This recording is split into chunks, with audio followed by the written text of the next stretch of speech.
pensar na seguinte situação. Um grande amigo pede um favor daqueles bem difíceis, sabe? Ele quer abrir um pequeno negócio e precisa de um fiador para alugar um ponto comercial. O clássico pedido de confiança, né? Exato. E aí, por pura confiança, o único imóvel residencial da família de quem está ajudando é colocado como garantia no contrato. Uma jogada de altíssimo risco. Total. Só que os anos passam, o negócio do amigo afunda, os aluguéis atrasam absurdamente e, de repente, chega uma ordem judicial. O Estado vai leiloar a única casa dessa família para pagar a dívida do aluguel comercial do amigo. Nossa, parece até brincadeira. Pois é, soa como uma violação absurda do direito fundamental à moradia, certo? Afinal, a Constituição garante teto para todo mundo. Só que pela interpretação do Supremo Tribunal Federal, isso é perfeitamente legal. A casa pode sim ser tomada. E o que parece uma contradição brutal, assim, à primeira vista, é, na verdade, o ponto de partida ideal para a gente entender a complexidade do que a gente está abordando na nossa imersão de hoje. Com certeza. Porque, assim, a moradia é um direito social básico, inegociável.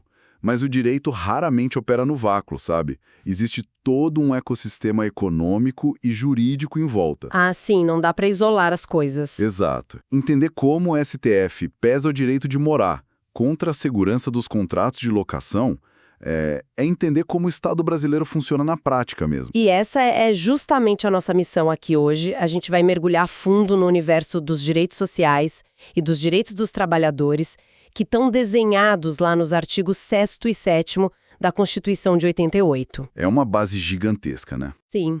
A ideia é decodificar a mecânica por trás desses direitos, saindo daquelas teorias super complexas do STF e aterrissando na vida real, no chão de fábrica, no contrato de aluguel, na demissão sem justa causa. E para construir essa base, a gente precisa dar um passo atrás e entender uma mudança drástica de mentalidade que aconteceu sobre o papel do governo. Essa mudança é a espinha dorsal de tudo.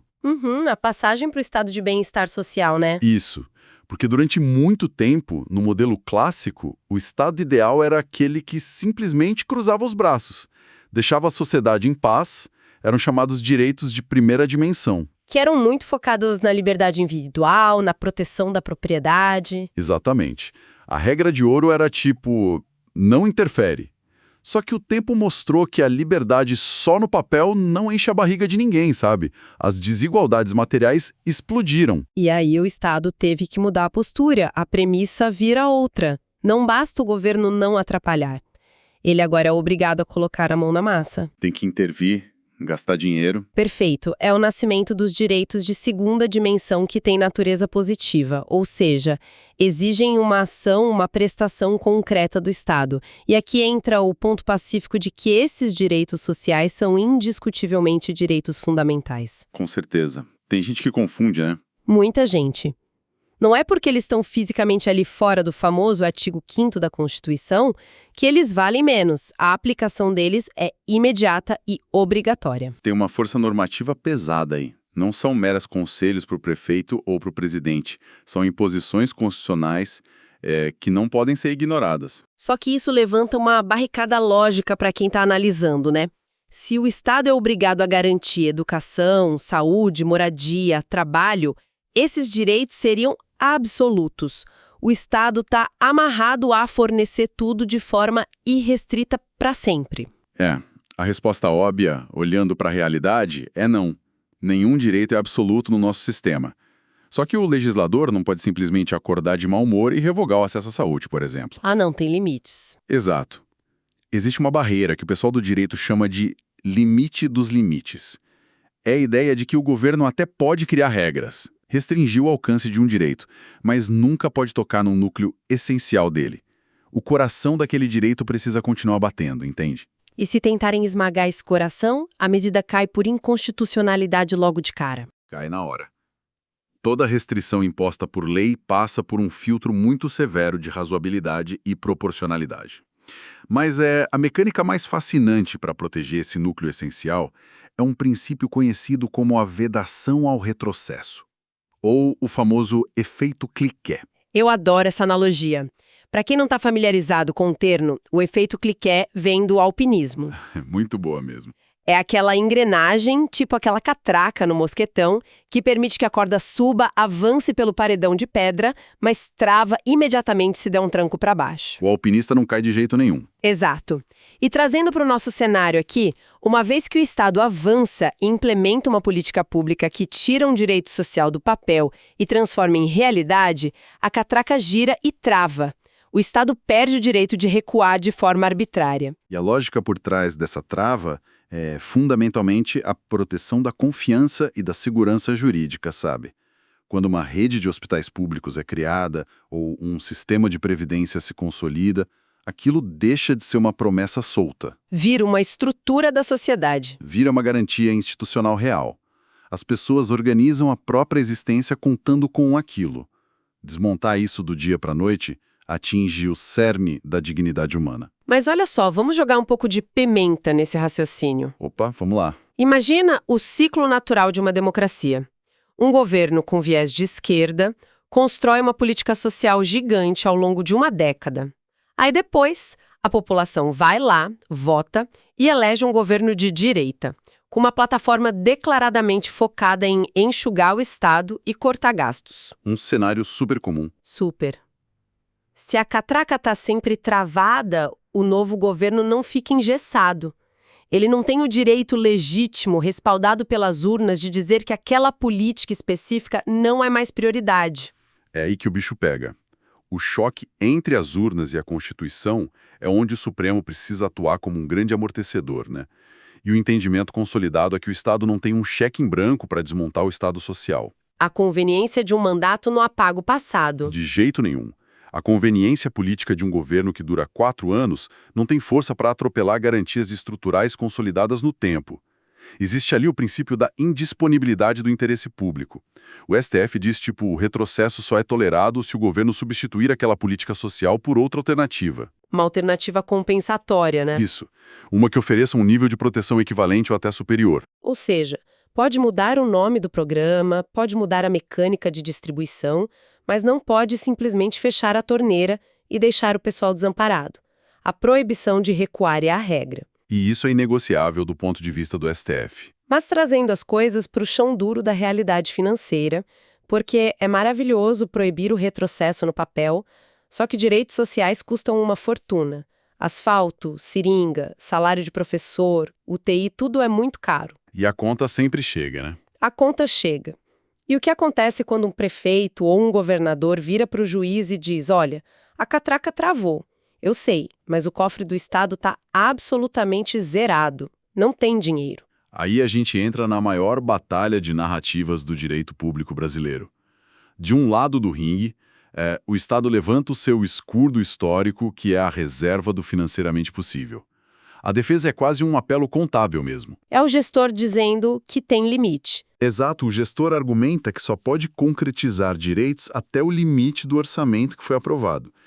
E que o judiciário não pode obrigar a gastar o que não existe, porque isso seria uma interferência na separação dos poderes. E tem a sua lógica, convenhamos. Um juiz não sabe como equilibrar a arrecadação de impostos e a folha de pagamento.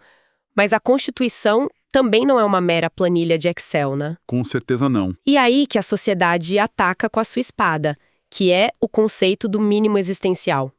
O STF estabeleceu de forma brutal que a falta de dinheiro não pode ser usada como uma desculpa, uma cortina de fumaça para justificar a aniquilação de condições elementares de dignidade. É o básico do básico. Quando o básico do básico está em jogo, o mínimo existencial tritura a reserva do possível, sem dó. E a jurisprudência, olha, ela está repleta de embates desse tipo, onde o judiciário encurralou o executivo.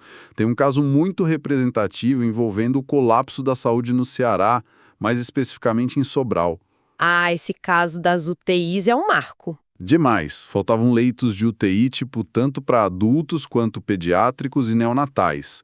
O Estado chegou e alegou que a expansão não estava no planejamento orçamentário. O Supremo foi super direto ao ponto. Eles validaram a ordem para instalar tudo, não foi? Validou a ordem para instalar e colocar em funcionamento os leitos num prazo máximo de 90 dias. A alegação de não temos verba não se sustenta de jeito nenhum quando tem recém-nascido correndo risco de morrer no corredor de um hospital. É uma questão de vida ou morte real.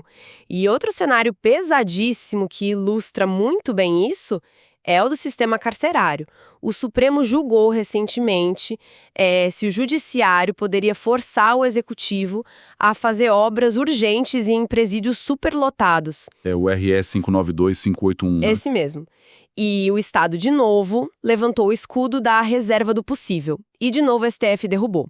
Celas superlotadas, falta de esgoto, risco de tortura, rebelião com mortes, tudo isso fere a integridade física de pessoas que estão sob a custódia do Estado. A responsabilidade é 100% deles. Total. O entendimento é claro, o governo não pode se omitir na garantia do mínimo, mesmo quando a gente está falando de quem está atrás das grades. E essa postura do judiciário se apoia muito na ideia da proibição da proteção insuficiente. Não basta o Estado fingir que faz alguma coisa, entende?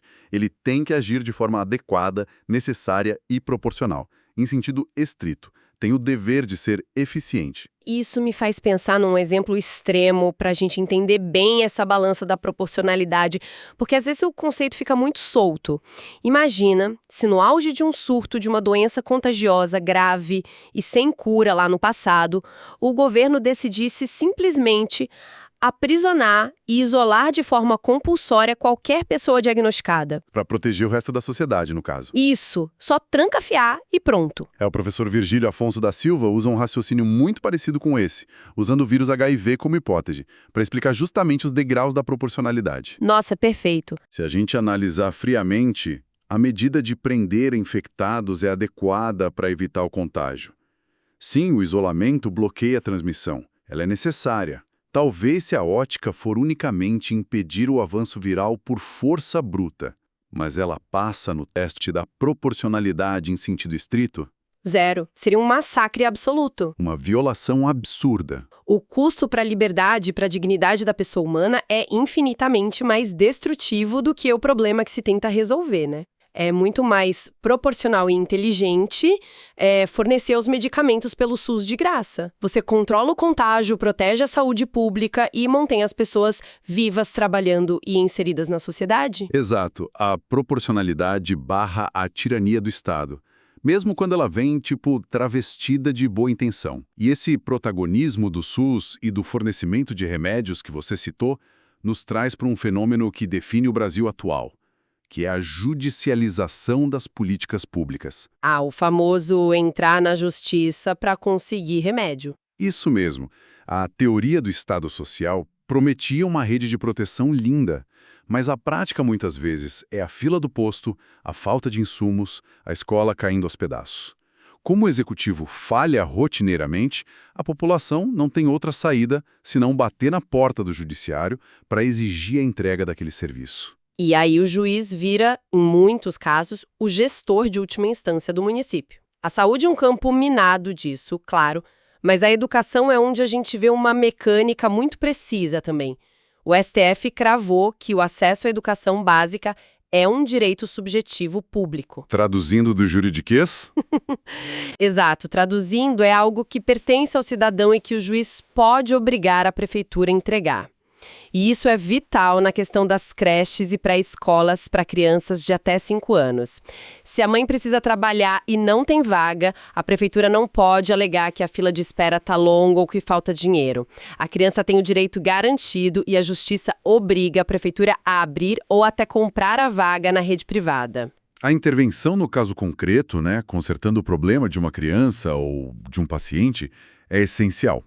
Mas o Estado também atua em outra frente, de forma bem mais preventiva e estrutural, para tentar corrigir distorções sistêmicas antes mesmo que elas cheguem nos tribunais.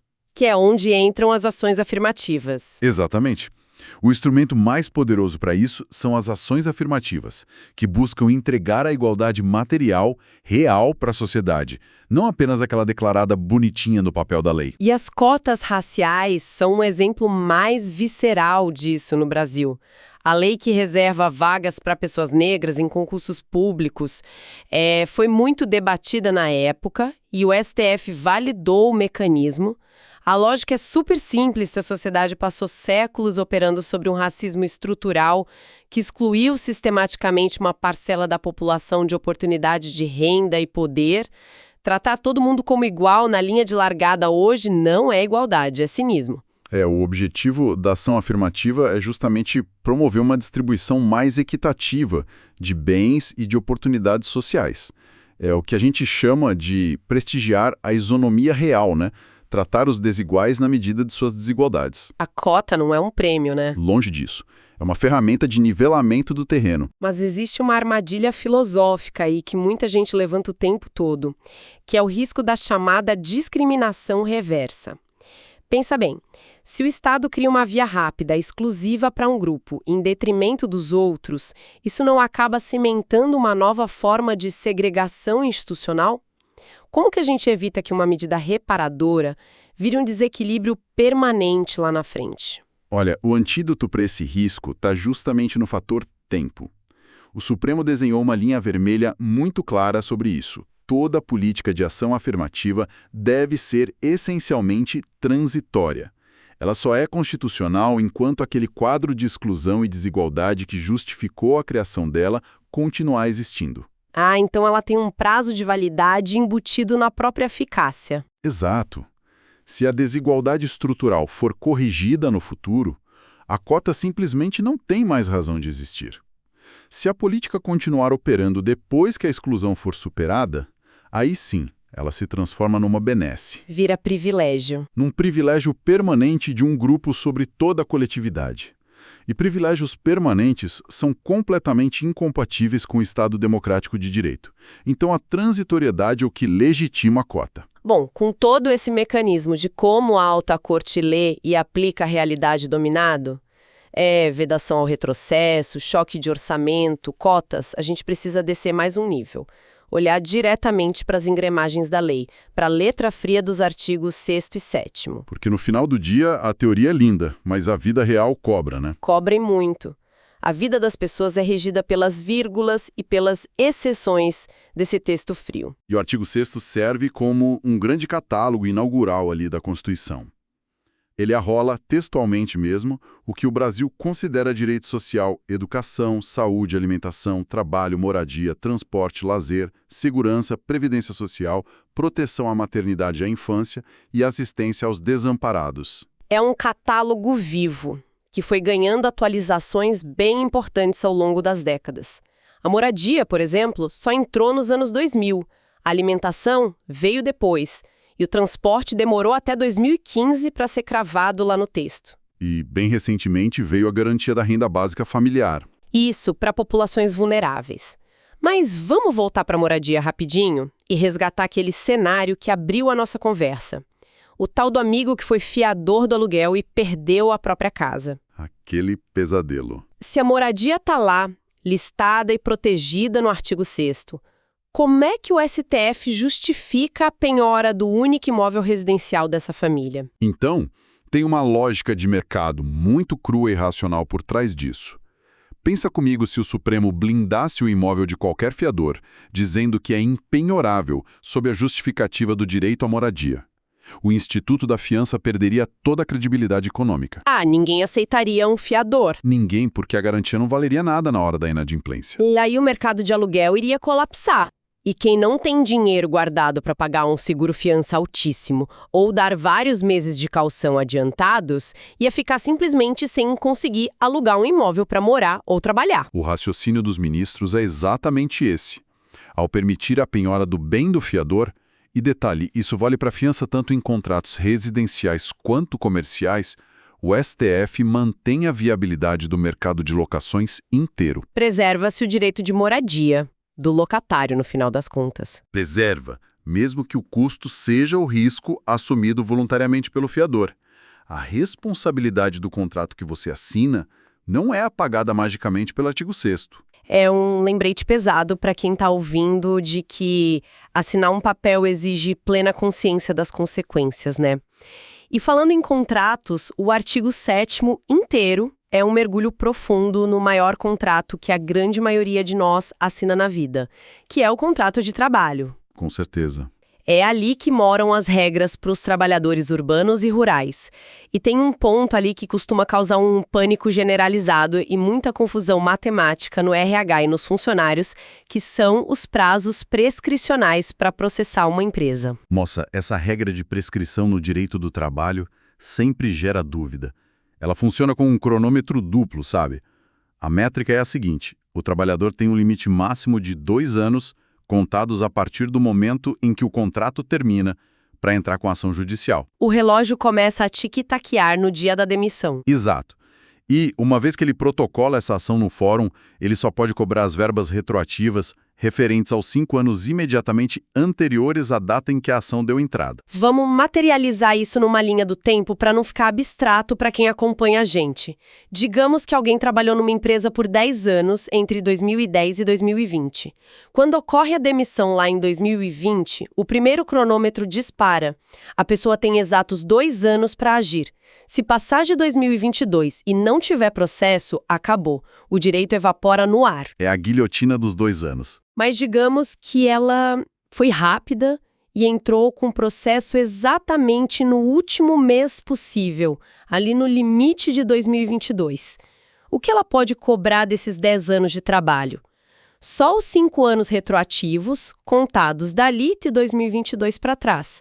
Ou seja, ela só vai conseguir resgatar os direitos referentes ao período entre 2017 e 2022. E tudo aquele período inicial de trabalho, de 2010 a 2016. Tudo isso está prescrito, foi consumido pelo tempo. A pessoa perdeu. E por que o direito do trabalho impõe essa guilhotina temporal tão severa? É por uma necessidade absoluta de pacificação social e segurança jurídica. Imagina a loucura. As provas se perdem, as testemunhas esquecem dos fatos. As empresas simplesmente fechariam as portas se precisassem provisionar passivos trabalhistas abertos de 20, 30 décadas atrás. Fica insustentável. A prescrição força quem se sentiu lesado a não dormir no ponto, garantindo que a justiça julgue fatos que ainda podem ser razoavelmente comprovados pelas duas partes. Faz sentido. E além desse relógio implacável, o STF também teve que atuar para corrigir algumas distorções históricas ali dentro desse artigo 7º. A questão das licenças para o nascimento ou para a chegada de um filho é clássica. A Constituição assegura a gestante 120 dias de licença, garantindo emprego e salário. Mas demorou muito para o sistema entender como lidar com a adoção. Demais. Havia várias legislações infraconstitucionais que fatiavam os prazos da licença para pais adotantes. O tempo concedido dependia da idade da criança que estava sendo adotada. Uma regra bem esquisita, né? Muito. Se fosse um bebê recém-nascido, a licença era maior. Se fosse uma criança de 5 ou 7 anos, o prazo despencava. A premissa completamente falha da lei era de que a licença servia quase que exclusivamente para a recuperação fisiológica do parto e para a amamentação física. E o Supremo mudou totalmente esse foco num julgamento histórico. A decisão cravou uma paridade absoluta. A licença, seja maternidade ou paternidade no caso da adoção, tem o mesmo prazo constitucional mínimo de 120 dias, independente se o filho adotado tem 3 meses ou 10 anos de idade. É o reconhecimento do afeto, né? Sim, a função primordial da licença é fortalecer os laços de afeto, garantir a adaptação familiar e o convívio inicial. É o direito reconhecendo o laço social, impede igualdade total com o laço biológico. Perfeito. E seguindo pelo artigo 7º, a gente chega ao coração da sobrevivência do trabalhador, que é o salário mínimo. A definição constitucional dele é quase utópica, se a gente for ver. A lista do inciso 4? Essa mesma. O texto diz que ele deve ser capaz de atender a todas as necessidades vitais básicas do cidadão e da sua família, tipo moradia, alimentação, educação, saúde, lazer, vestuário, higiene, transporte e previdência social. Tudo isso com um salário só. É um milagre contábil, né? Pois é. Mas a regra mais dura desse inciso não é nem essa lista gigante. É o freio que existe no finalzinho do texto. A proibição absoluta de vincular o salário mínimo a qualquer outro fim. O famoso tabu da indexação. Tem muita gente que pergunta, tipo, por que multas de trânsito ou taxas de cartório ou benefícios sociais estaduais não podem ser atrelados a 2 ou 3 salários mínimos. Fica muito mais fácil atualizar os valores assim, né? Aparentemente sim, mas o efeito cascata é terrível. Terrível. Se a economia atrela seus preços ao salário mínimo, a gente entra numa espiral inflacionária sem fim. Imagina se o presidente decide dar um aumento real gigantesco no salário mínimo num determinado ano. Automaticamente, as multas, as mensalidades escolares, os contratos, tudo ficaria mais caro na exata mesma proporção. É um tiro no pé. O ganho de poder de compra do trabalhador seria imediatamente engolido pelo aumento do custo de vida. Tudo sobe junto. O Supremo barrou até leis estaduais que tentavam calcular benefícios assistenciais usando frações do salário mínimo justamente para evitar esse efeito. O salário mínimo serve para garantir o poder de compra do cidadão, não para ser a régua de preços da economia. E para finalizar essa anatomia dos direitos sociais focados no trabalho, a gente tem um marco histórico que não pode passar em branco de jeito nenhum. A profunda revolução causada pela Emenda Constitucional 72 de 2013. A famosa PEC das domésticas. Exatamente, focada no trabalho doméstico. Porque durante décadas, os trabalhadores que operavam no ambiente residencial das famílias brasileiras simplesmente não tinham acesso a grande parte das proteções básicas da CLT. Era uma categoria quase à margem. A margem total. E essa PEC tentou acabar com essa herança histórica de informalidade de uma vez por todas. E gerou uma onda de choque cultural e econômica no país, a gente lembra bem, só que o legislador percebeu que entregar todo o pacote de direitos de uma vez geraria um colapso imediato. Muita família da classe média iria simplesmente demitir os profissionais por não conseguir absorver aquele aumento brutal de custos da noite para o dia. Não ia ter caixa para pagar tudo. Então eles criaram uma engrenagem astuta ali. Dividiram a vigência dos direitos em 2 blocos separados. Foi uma baita estratégia de amortecimento, né? O primeiro bloco ganhou eficácia imediata no exato momento da publicação da emenda. Direitos tipo salário mínimo, 13º, repouso semanal remunerado, férias anuais com o terço extra, aviso prévio, horas extras e as licenças passaram a valer sem precisar de mais nenhuma lei extra. Era aquele choque inicial de dignidade que era inadiável. Mas, no outro lado da linha, ficaram os direitos de eficácia contida ou limitada. Eram proteções mais pesadas e burocraticamente complexas de implementar sem ter regras claras no sistema. E o que ficou para depois? O direito ao seguro-desemprego, a obrigatoriedade de recolhimento do FGTS, que era opcional antes, o adicional noturno, o salário-família e as regras contra a despedida arbitrária. Tudo isso precisou esperar a aprovação de uma regulamentação específica, e ela só veio 2 anos depois. Um respiro de 2 anos. Essa quebra de ritmo não foi um erro de redação da emenda, de jeito nenhum. Foi a forma que o Estado encontrou de dar tempo para a economia doméstica se readequar sem gerar um desemprego em massa generalizado. Observar como a lei foi fracionada aos poucos para ser digerida pela sociedade é uma aula prática, sabe? Mostra como o direito do trabalho não pode ignorar a realidade econômica sob pena de prejudicar exatamente a parte vulnerável que ele está querendo proteger. Uma jornada intensa até aqui. A gente começou entendendo a obrigação de agir do estado de bem-estar social. Assistimos àquele confronto de titãs entre a falta de orçamento e o dever de não deixar o cidadão morrer nas filas de hospital. Desconstruímos a matemática das ações afirmativas para frear desigualdades e passamos um pente fino em como a letra da lei molda desde o seu aluguel até as horas extras.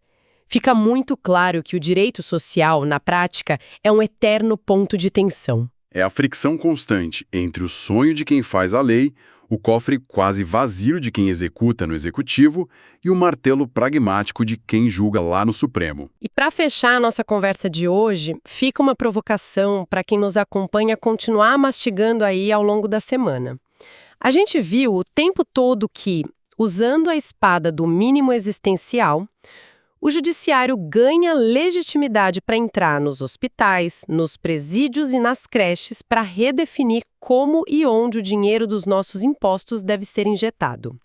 Mas até que ponto essa dinâmica constante não revela uma transferência silenciosa e profunda do poder real de governar? No fim do dia, entre discursos políticos em Brasília e sentenças judiciais nos tribunais, Quem de fato segura a chave do cofre no Brasil de hoje? Fica aí a reflexão.